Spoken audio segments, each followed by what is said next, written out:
Hello mga Marse! For today's vlog, samahan niyo na naman ako ngayong araw. Let's go! Ay, ang ganda naman! Pinag naman yung intay namin Totoo ba? At yan mga Marse, pang second day na nga namin dito sa may Baguio City at ngayon na nga rin kami uuwi ng Bulacan. Pero bago nga kami umuwi ng Bulacan, syempre susulit-sulitin na nga namin ito. Dahil mukhang matatagalan na nga ulit mga Marse bago nga kami ulit makarating dito sa may Baguio City. At yan mga Marse, bago nga namin ipagpatuloy ang aming paggagala, kakain nga muna kami. Amazing! Ay, ano nga si Indong? Alas 11 nga ng umaga kami nag-check out doon sa may condo na tinutuloyan namin. At pare-parehas nga kaming lahat na hindi pa kumakain. Para naman bago namin ipagpatuloy yung paggagala namin na hindi kami nanginginig sa gutom. At yan mga Marse, dito nga pala namin naisipang kumain dito sa may Grumpy Joe. Pagkarating pa nga lang namin dito sa Baguio City, ito na nga yung pinag-uusapan nila na masarap nga daw kumain dito. Kaya naman bago kami umalis ng Baguio, kakain nga muna kami dito. Ngayon na nga lang ulit kami makakakain sa ibang restaurant. Dahil simula nga nung nagkaroon kami ng sariling restaurant, doon na nga lang kami lagi kumakain. At yan mga Marse, binigay na nga rin sa amin dyan yung menu para maka-order na nga kami ng aming mga kakainin. Nagulat pa nga kami dyan mga Marse, gawa nga ang dami pala ng pagkakaserve ng kanilang pagkain dito. Akala pa nga namin mga Marse, kada serve nga ng isang pagkain ay good for one person lang. Pero dahil kung mahina ka kumain, good for 2 to 3 person yung kada serve ng pagkain nila. Amazing! At yan mga Marse, isa-isa na nga dumating yung mga in-order namin at nag-upisa na nga rin kami magsikainan. Para nga mahaba-haba pa nga yung oras namin para maggala.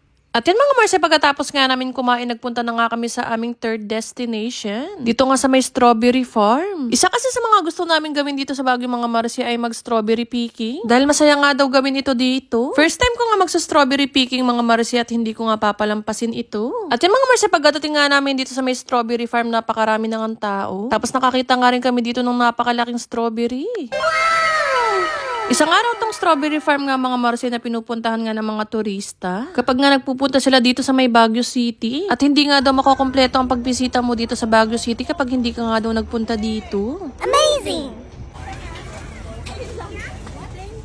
Strawberry picking kayo, ma'am? Yes po. Ika? At yung mga Marse, nagpunta na nga kami dito sa farm para nga makapag-umpisa na nga kami mag-strawberry picking. Ala, si Amari.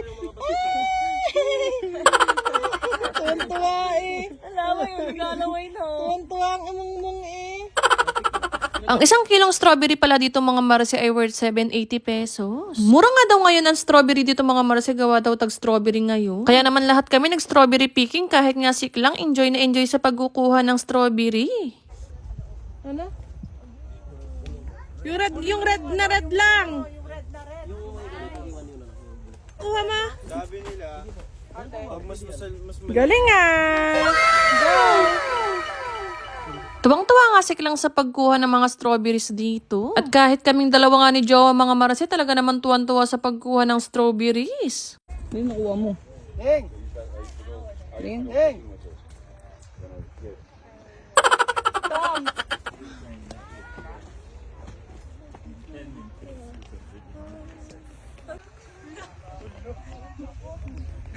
Ganun lang kasi yung ginaganon mo, parang babalian mo na sa liig. Tanggal na. Gusto mo mag-picking? Natatawa pa nga ako dyan mga Marse kasi nga nung kumukuha nga ako ng strawberry, sumama nga yung tangkay. Kaya naman tawa ng tawa nga sa akin si Alexis, pati na rin si Jasmine. Tama na, marami ka nakuha. Sana all perfect. At yan mga Marse, natapos na nga kami dyan mag-strawberry picking. At marami-rami nga kaming nakuhang strawberries. Kaya bago nga kami tuluyang umuwi mga Marse, nagpunta nga muna kami dito sa bilihan ng mga pasalubong. Yung ina mo, punong-puno na ng laway oh. Oh, si laway.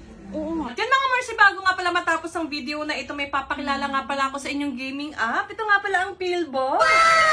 Napaka-basic nga lang maglaro dito mga Marse at napaka-basic nga lang din manalo. Amazing! At yan mga Marse, ito nga pala ang lalaruin ko ngayon, itong Mines. Yan. Yan mga Marse, tumaya nga pala ako ng 500. Yan na. Okay, 1,000. Cash out na yan. At dahil nanalo nga ako ng 1,000 mga Marse, tataya nga ulit ako ng 500. Yan na. Okay, another 1,000. Cash out na ulit yan. Amazing! Kaya sa mga mercy ko dyan na gusto manalo at maglaro, nasa comment section ko lang ang link.